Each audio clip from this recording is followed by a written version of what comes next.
رات کی تاریکی اپنے آخری لمحے میں تھی۔ قبیلے پر عجیب سی خاموشی چھائی ہوئی تھی، جیسے پوری فضا کسی نئے راز کے انتظار میں ہو۔ خیمے کے اندر چراغ مدھم جل رہا تھا اور باہر پہرے دار سردی میں لپٹے چوکس کھڑے تھے۔ اچانک ایک ننھی سی آواز گونجی، ایک بچے کے رونے کی آواز۔ یہ وہ صدا تھی جس نے خاموش رات کو روشنی سے بھر دیا۔ باہر موجود سپاہی ایک دوسرے کو دیکھنے لگے، پھر ایک نے خوشی سے نعرہ لگایا، اللہ اکبر، بے کے گھر خوشخبری آئی ہے۔ یہ آواز پورے قبیلے میں گونج اٹھی۔ عورتیں، مرد، بچے سب خیمے کے ارد گرد جمع ہونے لگے۔ حلیمہ کے چہرے پر تھکن تھی مگر آنکھوں میں نور چمک رہا تھا۔ ارطغرل خیمے میں داخل ہوا، آہستہ سے بچے کو گود میں اٹھایا۔ وہ لمحہ اس کے لیے کسی فتح سے کم نہ تھا۔ ارطغرل نے آسمان کی طرف دیکھا اور کہا، اے رب، یہ بچہ تیرا سپاہی ہو، تیری راہ کا علم بردار بنے، یہ تیرے دین کی حفاظت کرے اور اس زمین پر عدل قائم کرے۔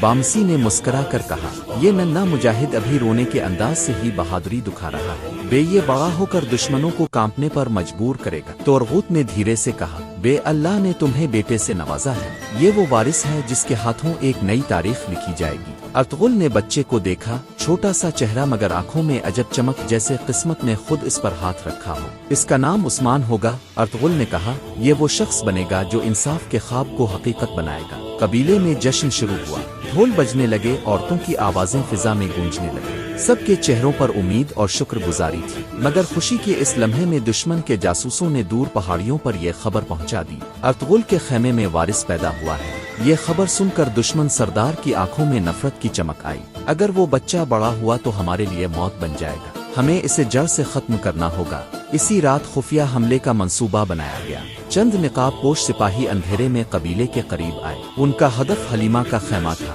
مگر اللہ کا نظام کچھ اور تھا۔ بامسی رات کے پہرا دے رہا تھا، اس نے ایک سایہ دیکھا اور فوراً للکارا، کون ہے جو شیر کے قلعے میں داخل ہونے کی جرات کرتا ہے؟ چند لمحوں بعد شور مچ گیا، تلواریں چمکیں، گھوڑوں کی ٹاپی سنائی دی۔ تورغوت نے اپنے تیر سے دو دشمنوں کو زمین بوس کیا، بامسی نے باقیوں کو پکڑ لیا۔ ان میں سے ایک کے کپڑے کے نیچے صلیبی نشان موجود تھا، یہ اس بات کا ثبوت تھا کہ دشمن اب سیدھا قبیلے کے وارث پر حملہ کرنے آیا ہے۔ اگلی صبح ارطغرل نے پوری قوم کو جمع کیا، اس کے ہاتھ میں وہ صلیبی نشان تھا، یہ دشمن اب صرف ہمارے خیموں پر نہیں، ہمارے ایمان پر حملہ کر رہا ہے، مگر یاد رکھو، اگر ہم متحد رہے تو کوئی طاقت ہمیں توڑ نہیں سکتی۔ لوگوں کی آنکھوں میں عزم کی چمک تھی۔ حلیمہ نے عثمان کو گود میں اٹھایا، آسمان کی طرف دیکھا اور کہا، یہ بچہ روشنی ہے جو اندھیروں کو شکست دے گا۔ رات کو ارطغرل خیمے کے باہر بیٹھا آسمان دیکھ رہا تھا۔ بامسی آیا اور بولا، بے، آج اللہ نے تمہیں صرف بیٹا نہیں دیا بلکہ تمہارا وارث، تمہارا خواب اور تمہارا ایمان تمہارے سامنے مجسم ہو گیا ہے۔ ارطغرل نے دھیرے سے کہا، بامسی، یہ بچہ وہ بنیاد ہے جس پر ہم مستقبل تعمیر کریں گے، مگر یاد رکھو، جتنی بڑی رحمت اتنی بڑی آزمائش۔ راوی کی آواز پس منظر میں گونجی، اور یوں عثمان کی پیدائش کے ساتھ وہ سفر شروع ہوا جس نے دنیا کی تاریخ بدل دی۔